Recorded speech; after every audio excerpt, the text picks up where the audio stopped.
Hi hello welcome to my channel. ఎలా ఉన్నారు అందరూ? I hope you all are doing good. ముందుగా మీకు మీ కుటుంబ సభ్యులందరికీ హ్యాపీ భోగి, సంక్రాంతి అండ్ కనుమ శుభాకాంక్షలు అండి. మీరు ఈ సంక్రాంతిని ఎలా సెలబ్రేట్ చేసుకున్నారో కింద కామెంట్లో చెప్పండి. మేమైతే ఇక్కడ చాలా సింపుల్గా సెలబ్రేట్ చేసుకున్నాము, పిల్లలకి భోగిపళ్ళు పోసి. ఎందుకంటే ఇక్కడ మాకు వీకెండ్ కాకుండా వర్కింగ్ డేస్లో వచ్చింది కదండి ఈసారి ఫెస్టివల్. సో ఇక్కడ మన ఫెస్టివల్స్కి ఏమో హాలిడేస్ ఉండవు, పిల్లలకి స్కూల్స్ ఉంటాయి, తనకేమో ఆఫీస్ ఉంది. సో అందుకని పిల్లలు స్కూల్ నుంచి వచ్చిన తర్వాత ఇలా చాలా సింపుల్గా సెలబ్రేట్ చేసుకున్నామండి. పెద్దగా హడావిడి ఏం లేదు. కాకపోతే మన పిల్లలకి మన ఫెస్టివల్స్, మన సాంప్రదాయాలు ఇవన్నీ తెలుస్తాయి అని చేస్తూ ఉంటామండి ప్రతి ఫెస్టివల్ని. మన ఇండియాలో సంక్రాంతి చాలా బాగా సెలబ్రేట్ చేస్తారు కదండి. ఇక్కడైతే అలా ఏమి ఉండదు. మనం ఇంట్లో సింపుల్గా చేసుకోవడమే, వెళ్తే టెంపుల్కి వెళ్ళడం, లేదా ఇంట్లో ఇలా సింపుల్గా సెలబ్రేట్ చేసుకోవడమే. అదే మన సైడ్ అయితే విలేజెస్లో వాటిలో ముగ్గుల పోటీలు పెడతారు. భోగి రోజు భోగి మంటలు వేసుకుంటాము మనం. పిల్లలు కైట్స్ ఎగరేస్తారు. కొన్ని ప్లేసెస్లో కోడి పందాలు అలాంటివి కూడా పెడతారు కదండి, అవన్నీ చూడడానికి వెళ్తారు. మన సైడ్ చాలా బాగా చేస్తారు సంక్రాంతి.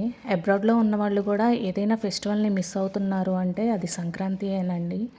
ప్రతి ఒక్కళ్ళు మన నేటివ్ ప్లేస్లో ఉండాలి అనుకుంటారు సంక్రాంతికి మాత్రం. ఏ ఫెస్టివల్కి వెళ్ళినా వెళ్ళకపోయినా సంక్రాంతికి వెళ్ళాలనుకుంటారు. ఎందుకంటే అక్కడ మనకి బాగా సెలబ్రేట్ చేసుకుంటాం కాబట్టి ఇండియాలో. మన వాళ్ళు అంటూ మన పక్కన ఉంటారు, అందరితోనూ సెలబ్రేట్ చేసుకోవచ్చు. అదే ఇక్కడైతే ఎవరు ఉండరు కదండి, మనమే ఇంట్లోనే సెలబ్రేట్ చేసుకోవాలి. సో అది బాగా ఫీల్ అవుతాం మేము సంక్రాంతికి ఉండాలనుకుంటాము. కానీ పిల్లలకి స్కూల్స్ ఉంటాయి కదండి, ఇక్కడేమో హాలిడేస్ ఉండవు. సో వాటి వల్ల ఎప్పుడూ ఫెస్టివల్స్ని బాగా మిస్ అవుతూ ఉంటాము. ఈసారి పిల్లలు కూడా బాగా కోఆపరేట్ చేశారండి. ఏడవకుండా చక్కగా కూర్చొని భోగిపళ్ళు పోపించుకున్నారు. పెద్ద బాబు కంటే అన్నీ తెలుస్తున్నాయి, చిన్నబాబుకి ఇంకా ఏమీ తెలియట్లేదు కదా ఇవన్నీ. లాస్ట్ 3 years తను ఎప్పుడు భోగిపళ్ళు పోసినా ఫస్ట్ ఇయర్ ఒక్క ఇయరే ఏడవలేదండి. మిగతా 2 years చిన్నబాబు ఏడ్చేవాడు భోగిపళ్ళు పోస్తుంటే. సో ఈ ఇయర్ మాత్రం చక్కగా కూర్చొని పోపించుకున్నాడు, ఏడవలేదు.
ఐ హోప్ ఈ బ్లాగ్ మీకు నచ్చిందనే అనుకుంటున్నానండి.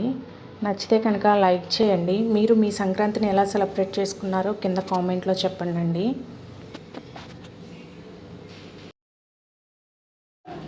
Thanks for watching. See you in my next vlog.